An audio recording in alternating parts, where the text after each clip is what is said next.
1535 साली मोगलांनी राजपुतांवर हल्ला केला। त्यावेळी राणा संगाची पत्नी कर्णावती हिनं अनेक राजपूत स्त्रियांच्या बरोबर जोहार करून घेतला। मोगलांच्या काळात ज्यामध्ये अकबर, जहांगीर, शहाजहान, औरंगजेब या सर्वांच्याच कारकिर्दीत ज्या ज्या वेळेला शत्रूचा प्रांत किंवा शत्रूचा प्रदेश जिंकून घेतला जाईल त्यावेळी शत्रूच्या राज्यातल्या स्त्रियांना देखील आपल्या ताब्यात घेतलं जाईल। यापैकी शेकडो स्त्रिया या बादशाच्या जनानखान्यात पडून राहत आणि कित्येक स्त्रिया आपल्या सरदारांमध्ये वाटून टाकण्यात येत अशी ही क्रूर प्रथा मोगलांच्या काळात होती। त्यापूर्वीच्याही इस्लामी राजवटीत होती। मोगलांच्या पूर्वी किंवा त्या अगोदरच्या इस्लामी राजवटींच्या पूर्वी मात्र भारतीय राजांच्या मध्ये अशा प्रकारची युद्ध होत, पण अशा प्रकारे स्त्रियांच्या विरुद्धचे युद्ध भारतीयांना माहीत नव्हतं। पण मोगलांच्या नंतर या सगळ्याच गोष्टी बदलत गेल्या। आजच्या या व्हिडिओमध्ये मी तुम्हाला सांगणार आहे एक वेगळी गोष्ट। या गोष्टीमध्ये देखील राजपूत आहेत, मुघल आहेत, पण इथं मुलगी मोगलांची आहे आणि ती राजपूतांच्या ताब्यात आहे। मग या अशा सिच्युएशन मध्ये अशा ठिकाणी राजपूत काय करत होते किंवा राजपूत काय करतात, राजपूतांची पद्धत काय होती महिलांना वागवायची, त्याबद्दलची ही गोष्ट आहे। मी आहे रणजित यादव आणि तुम्ही पाहताय द मराठी बाणा। औरंगजेबाची 5 मुलं होती। त्यापैकी औरंगजेबाच्या या मुलाला तुम्ही सगळेच ओळखता, कारण तुम्ही आत्ताच त्याला छावा चित्रपटात बघितले। तो होता औरंगजेबाचा मुलगा अकबर। हा अकबर छत्रपती संभाजी महाराजांच्या आश्रयाला येऊन राहिला होता हे देखील तुम्हाला माहिती आहे। पण महाराजांच्या आश्रयाला यायच्या अगोदर त्यानं राजपूतांच्या बरोबर आघाडी करून औरंगजेबाचाच काटा काढायचा आणि दिल्लीचं सिंहासन आपण जिंकायचं असा प्रयत्न केला होता। जो प्रयत्नच राहिला। औरंगजेबाने हा सगळा डाव उलटवला। ही गोष्ट घडली 1681 साली, म्हणजे तो महाराष्ट्रात यायच्या अगोदर। आणि म्हणूनच औरंगजेब जेव्हा राजपूतांवर चाल करून आला तेव्हा हा अकबर आणि मारवाडचा राजपूत सरदार दुर्गादास राठोड दोघे जण महाराष्ट्रात आले आपला जीव वाचवण्यासाठी। त्यानंतर मग पुढे अकबर महाराष्ट्र सोडून गेला, तो इराणला गेला, म्हणजे मरेपर्यंत 1704 पर्यंत तो इराणातच होता।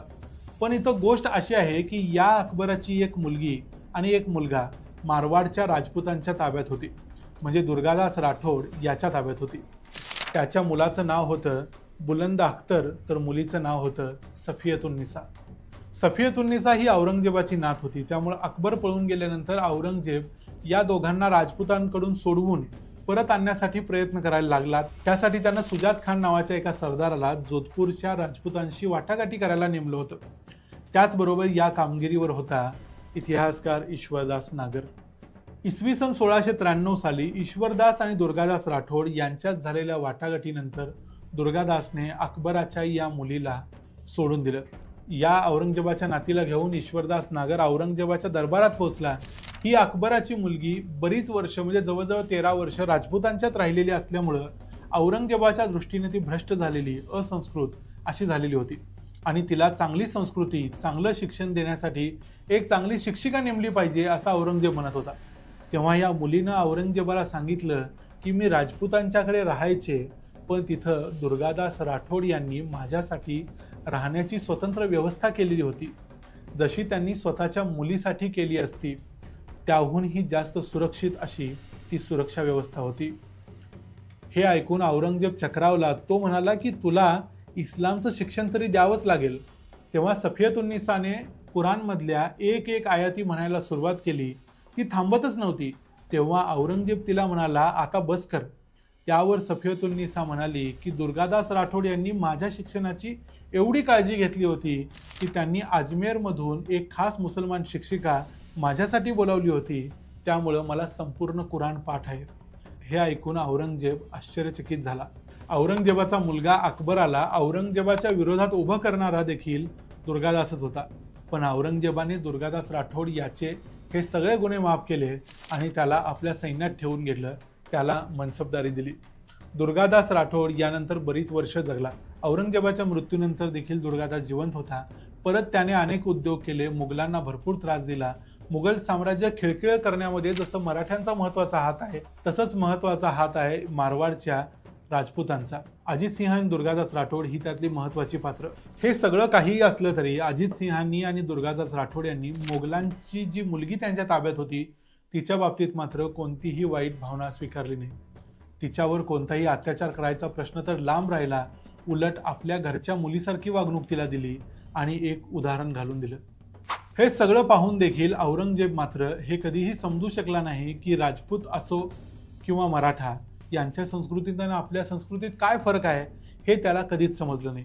आपल्या शक्तीमुळे दुर्गादास राठोडनं असं केलं असेल असं कदाचित औरंगजेबाला वाटलं असेल, कारण त्याचं हिंदू प्रजेच्या बाबतीतलं धोरण या गोष्टीनंतर देखील बदललं नाही. एखाद्या दगडाला अशा उदाहरणातून पाझर फुटला असता, पण औरंगजेब दगड नव्हता, तो दगडापेक्षा थोडा वरचा प्रकार होता. तर ही होती हकीकत एका मुघल मुलीची जी योगायोगाने राजपूत घरात लहानाची मोठी झाली. राजपूत शौर्य आणि राजपूतांचा त्याग यांच्या अनेक गोष्टी आपण इतिहासात वाचलेल्या, ऐकलेल्या, पाहिलेल्या आहेत, पण राजपूतांच्या या प्रेमळ स्वभावाचं हे उदाहरण या गोष्टीतून पाहायला मिळतं.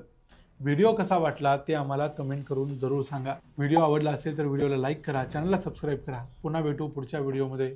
तोपर्यंत पाहत राहा द मराठी बाणा.